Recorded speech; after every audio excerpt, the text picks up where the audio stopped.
On this Friday night, a vicious attack on a British MP. Conservative lawmaker Sir David Amess stabbed to death while meeting with constituents.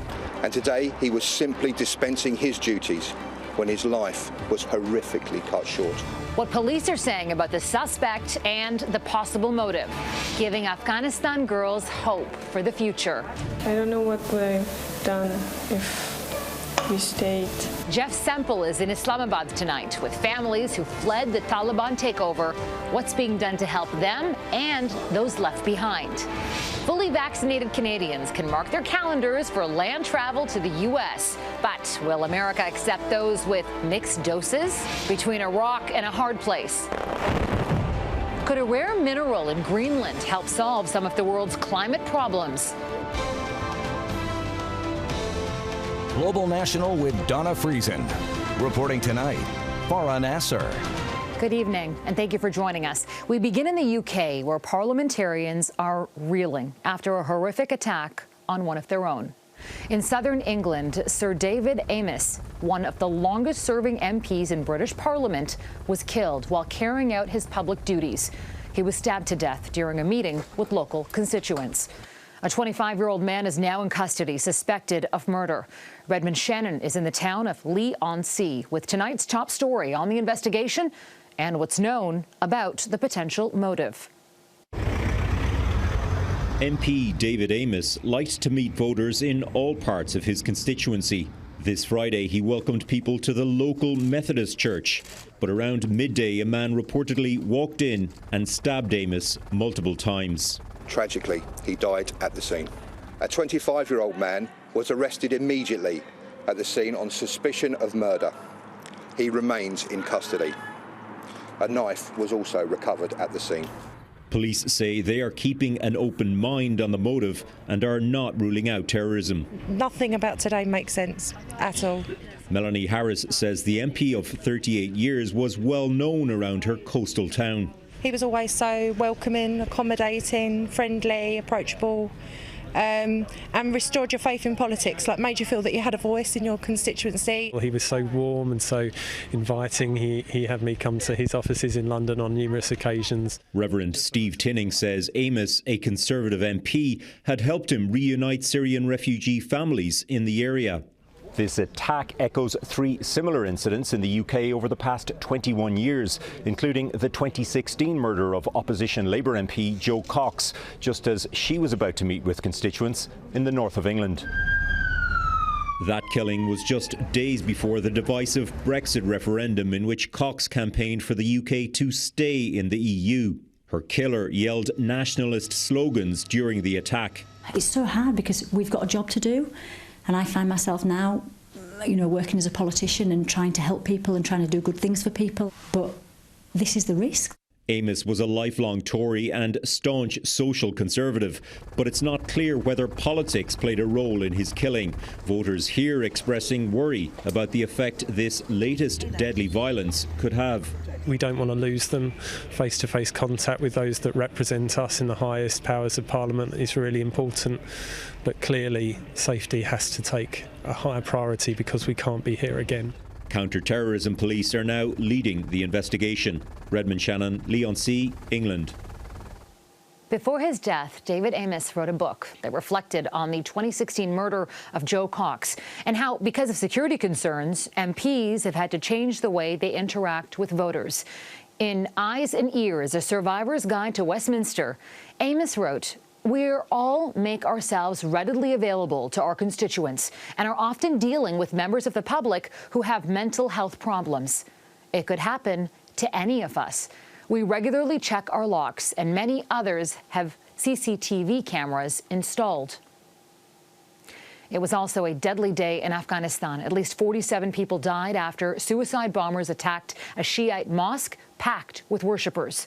3 people attacked the mosque in Kandahar just as Friday prayers ended. At least 70 people were injured. Friday is the holiest day for Muslims. Last week, there was another deadly attack at a packed Shiite mosque during Friday prayers. The fate of women and girls in Afghanistan is also cause for major concern. Taliban leaders are vowing to respect them despite a history of oppression. But human rights groups and those who have fled the country paint a far gloomier picture of the future. Jeff Semple reports from Islamabad, Pakistan.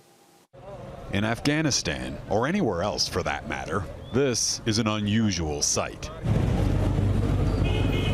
Men wearing burqas marching through the streets of Kabul, part of a protest back in 2015 calling for equal rights for Afghan women. And among the crowd was Basir Bita. People who hold high positions, they don't really work for women's rights. They just pretend that they're working. The married father works for a non-profit called Canadian Women for Women in Afghanistan. The group is partly funded by the Canadian government and has promoted women's education in Afghanistan for 25 years. Bita's own daughter was set to graduate from high school this year. I might become a doctor. I'm not sure, but that's one of my choices. But those plans were interrupted when the Taliban took over. Despite pledges to uphold women's rights, girls' secondary schools remain closed. Many working women have been told to stay home. We're still in this very murky period. The head of the Canadian Women's Education Group says while schools are closed, their NGO remains operational, offering courses to women and girls in their homes remotely. Because we were already doing virtual and distance learning in Afghanistan, and so people can still access our materials from phones and computers. People are waiting to find out what's going to be allowed and not allowed. But others aren't waiting. This family, part of Afghanistan's persecuted Hazara minority, fled to Pakistan. Mohammed Ishaq saw the Taliban coming and dragging Hazara girls from their homes. He told his daughters to escape out the back door. They left without their sandals, he says. When the Taliban came in, they asked, "Where are your children?" I told them I didn't have any children, but they saw all the sandals. They called me a liar and pushed me down, he says. I fell and broke my wrist. They're now living in this UN-funded safe house with 7 other families. The Taliban declared they will take Hazara girls as their jihadi brides, she says. We fled the country so our children can have a brighter future. After several failed attempts, Bita's family also managed to escape to Islamabad. His daughter, Mahia, just heard her friends, some as young as 13, are now getting married off. It's weird. My friend who's younger than me, she's getting engaged, and I don't know. I think that's how it's going to be after this. She misses her friends, but wants to continue her education, finishing high school and starting university. The family has just been approved to come to Canada. I got lucky, and I don't know what would I've done if we stayed. The Taliban says the girls' schools are closed temporarily as it works to reform the curriculum. Though that's exactly what the group said when it took power the first time in 1996, and the schools never reopened. Farah? Jeff Semple in Islamabad, Pakistan. Thank you, Jeff.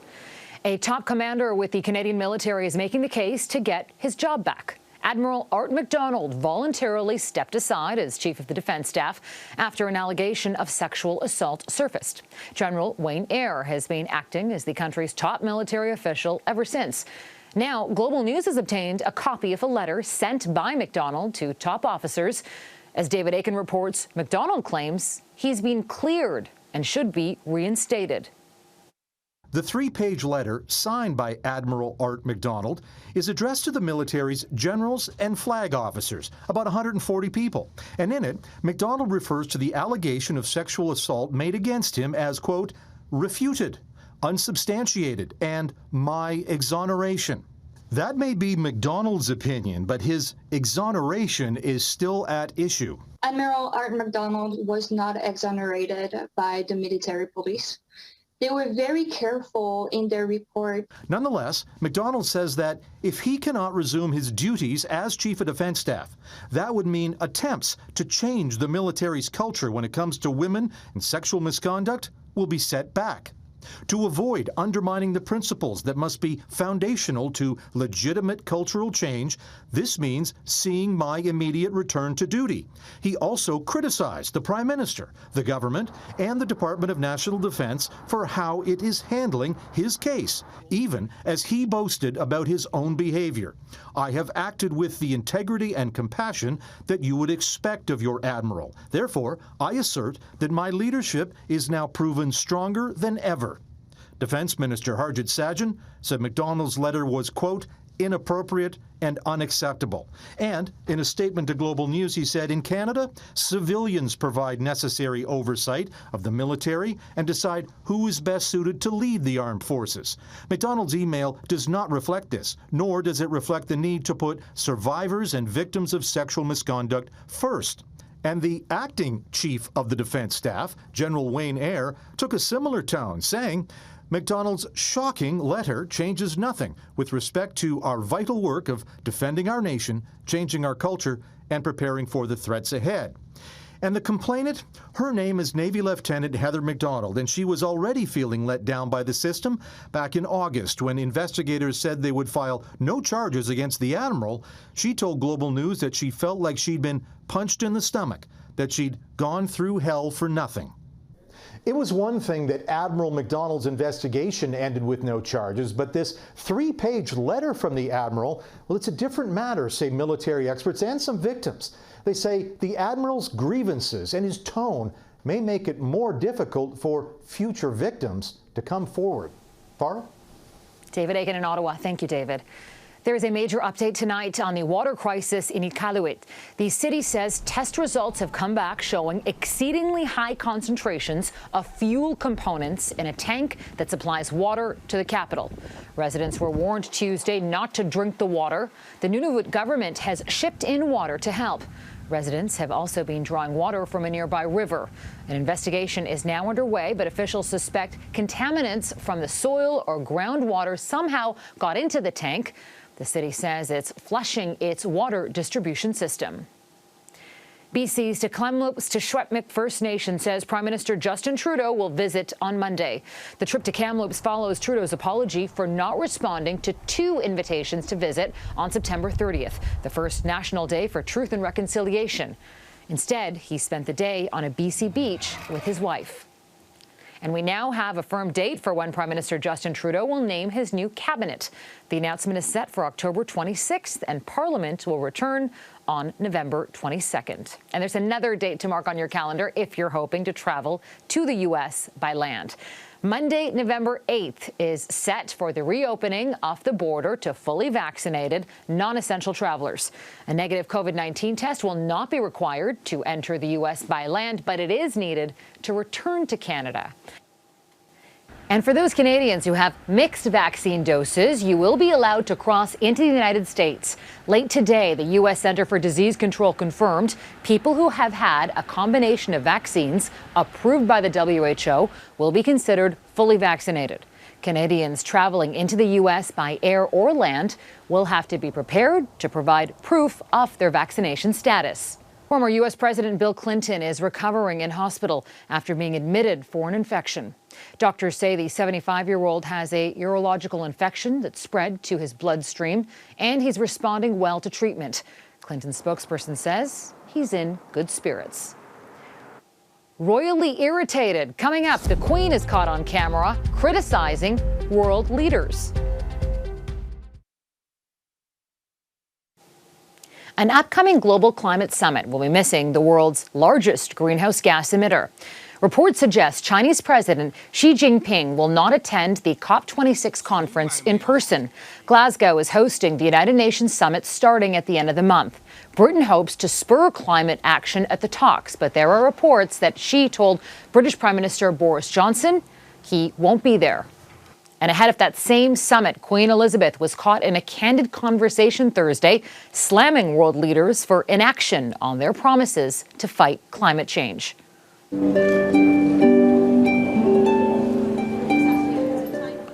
During the conversation, the monarch was also overheard voicing frustration over leaders who were not attending the COP26 summit. The Queen will be there. She's not the only royal frustrated about inaction on climate change. In a BBC interview this week, Prince William took a swipe at the billionaire space race, saying the world's greatest minds should be fixed on trying to repair this planet, not trying to find the next place. Still ahead, the backlash over an effort to make blood donation more inclusive in 2 Canadian cities.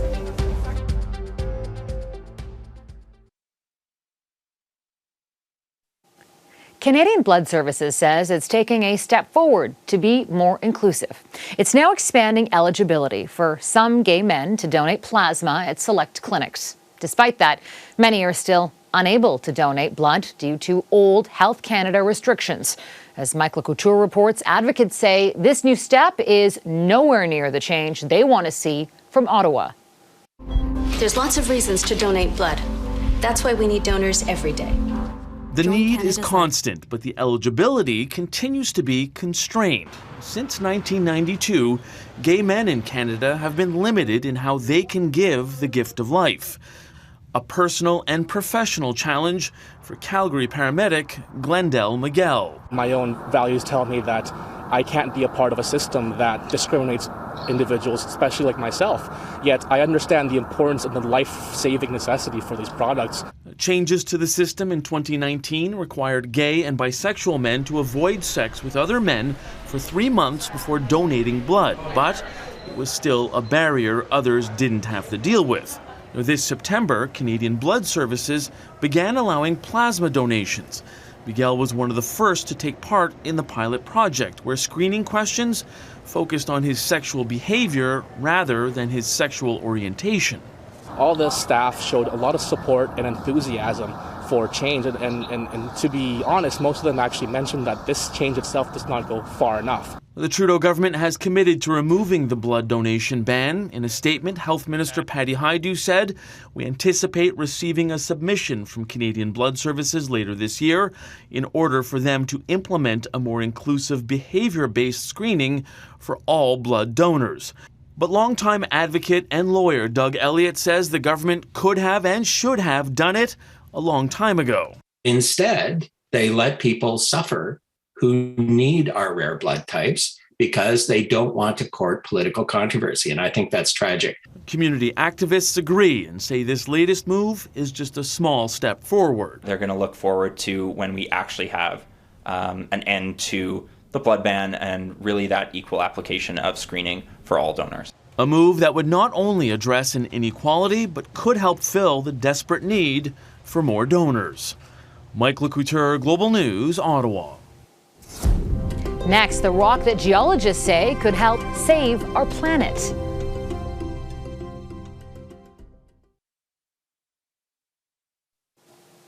A type of rock could be key to solving the world's climate problems, according to some geologists. It's called Anorthosite. And other than on the moon, it's only been discovered in a remote Arctic region on this planet. As Eric Sorensen explains, the rare mineral has caught the attention of everyone from mining companies to NASA. As Greenland watches its great glaciers melt from climate change, the government decided this year it will no longer license oil and gas exploration. But it believes there is extraction in Greenland that will actually help the climate. Workers here are studying deposits of Anorthosite, a light-colored rock deemed climate-friendly as it contains only calcium, silica, and alumina. You find it in Canada, you find it in Scandinavia, Russia, but here it's very unique because it's so pure and depleted from the elements that is undesired from the industry. It is a more sustainable source for aluminum and can have a smaller environmental impact on many things we use in daily life. We have very good quality for fiberglass. We'll also use it for fillers, for paint and ceramics. One Canadian company, Hudson Resources, already mines anorthosite deposits in Greenland's White Mountain, saying the mineral reduces the energy needed to make fiberglass by 10 to 15%. It's a huge energy saver when it comes to making fiberglass, but also makes cleaner fiberglass as well. So it's a win-win. Then there's aluminum, an energy-intensive product made from bauxite. Canada alone produces close to 3 million tons of aluminum annually. Currently loading a 45-ton haul truck. Hudson Resources says using anorthosite in the production can reduce the environmental effects. You end up with about 4 tons of waste for every ton of aluminum made. And when you use Anorthosite, you can produce zero waste. And so it is truly a green product. While any mining scars the landscape, Greenland's government is looking for minerals with low climate impact. And so far, Anorthosite stands out. Even NASA wants to know more about the benefits of mining Anorthosite, because the only larger deposits of the mineral than here in Greenland is on the moon. Eric Sorensen, Global News, Toronto. And that is Global National for this Friday night. I'm Farah Nasser. Thank you so much for spending part of your evening with us. Tonight's Your Canada is Madeira Park on BC's Sunshine Coast. We love seeing your Canada, so please email us your pictures at viewers@globalnational.com. Neethu Garcha will be on the anchor desk with you tomorrow. Until next time, take care of yourselves and each other.